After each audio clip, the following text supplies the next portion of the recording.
Hey guys, how's it going? It's Ritchie Plunkett from the Puppetdom Geek. I'm here at Wargaming, and I'm here with Max Chualov and Steve Wang. So my first question so far, just was one set into interview, trying to create something positive from something negative. And war itself, it plays a big part in everyone's lives. And in wargaming itself, you've made it fun in a sense. You've changed it, like just was said, trying to create something positive from something negative. And what do you guys feel about that? What's your take on that quote? play World of Tanks, make no war. Briefly, our attitude is to bring lots of fun at first to our players, so everybody can enjoy our games, can relax playing with them, can gather with their friends, with their relatives, fathers and sons. They can play together to have a good time together. But also we are at Wargaming, we're trying to educate people so they can remember what happened in the world history, so that never repeats again. Yeah, so, because it's quite detailed in a way with the way you guys researched in how accurate the ships are as well, and planes and the tanks. Everything's all quite detailed. The sounds, the ammunition, and that's something I know a lot of veterans play as well. Is to relive those things, be inside those tanks, which I think is quite cool. Yeah, we're trying to keep the perfect balance between historical accuracy and gameplay. So our games are not simulators, they're more arcades, more casual than simulator games. But according to our models, we're trying to keep it as precise, as accurate as possible. So we've got a huge bunch of historical historians, huge department of historians in Wargaming, who are former military guys or museum workers or historians, and they've got access to worldwide archives of military history in different countries. So they provide our 3D modelists with all the blueprints we can make our models on. Yeah, so you're going to get the the right accuracy in there. So my next question is, in World of Warplanes, it's a solo part. Tanks as well, it's solo. You control a ship. I mean, you control a plane, you control a tank. World of War, ships, it's controlled by multiple people. In realistic terms, hundreds of people will run and operate a ship. Is there ways, or maybe you guys are looking into possibly, when you zoom, you can zoom right into the hull, see things working. Maybe to possibly have, people, you can see just, interacting with the ship, because you're sort of the captain and they're the people going up and down. I thought that would be something interesting, because you're controlling from a point. At the same time, there's hundreds of people doing different things on a ship. Is that something has come up in production? So we don't have it in production according to our Wargaming policy, or how to call it.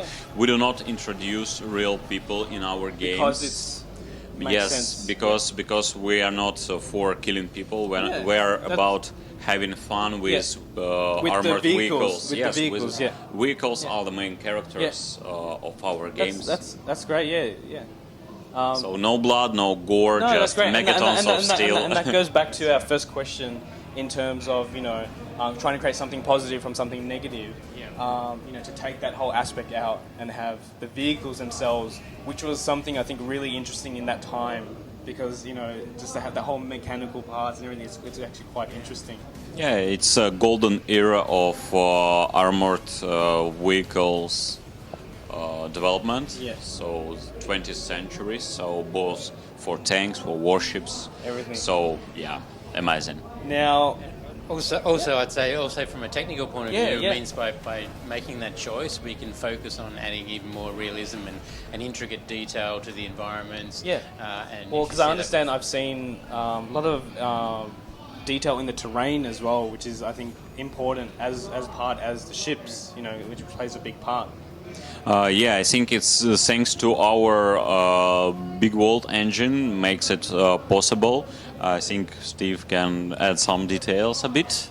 Yeah, sure. That's one of the things that works from both sides, you know, for the Big World Engine having millions of people connecting together, but also focusing on what the engine on the client side can do and being able to connect with different types of engines. So now as we're branching out into mobile and other formats, it means that all of those can be connected to the same Wargaming universe.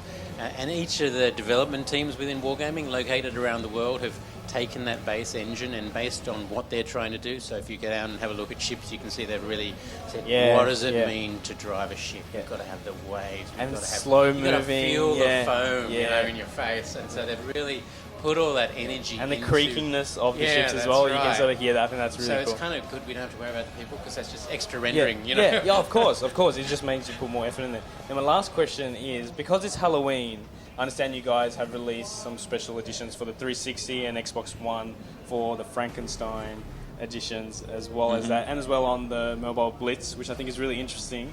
And I want to know what your thoughts on that and what, you know, if you guys been testing that so far. I understand that's playing through till November, which is going to be really cool. But will we be able to see zombies in a later sense? As you know, we're on the Halloween sense. Is that something? I know it was April Fool's joke, but maybe we could question that. Yeah. Well, it was a lot of people got fooled. They did think zombies were coming to tanks, and you guys did a really good job in making the presentation for that. I think I was fooled as well.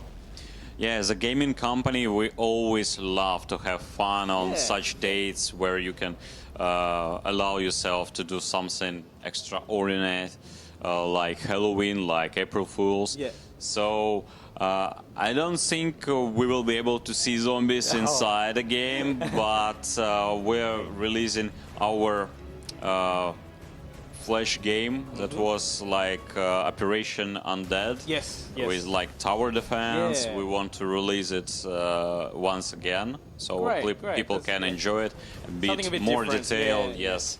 Yeah.